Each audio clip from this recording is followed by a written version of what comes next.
কাকে বলে কমিউনিস্ট? কমিউনিস্টের সংজ্ঞায় কি জানিয়েছেন রাজ্যের পরিষদীয় মন্ত্রী রতনলাল নাথ। বিধানসভার পঞ্চম দিনে বামহীন সভায় কি বললেন মন্ত্রী, শুনুন। সংসদে বলতে দেওয়া হচ্ছে না, স্পিকারের বিরুদ্ধে ক্ষুব্ধ রাহুল। মানে ব্যাপারটা হলো, বলছে 7 দিন আমাকে কথা বলতে দিচ্ছে না। এই অভিযোগ এখানে আপনাদের দোসররা অভিযোগ করছে স্পিকারের বিরুদ্ধে ডাইরেক্ট। উনি কিভাবে অ্যাপিল করে? লিডার অফ দ্য হাউস, আপনারা বলেছেন বলুন, leader of the house appeal করেছে।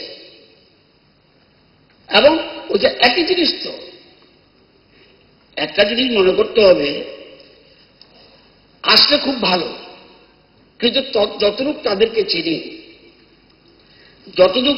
চিনি, যে একবার গলতি করে সে ফুলিশ,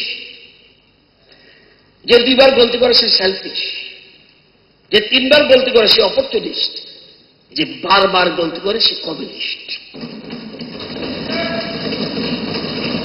বারবার গলতি করবে, ইট ইজ দ্যার ক্যারেক্টার।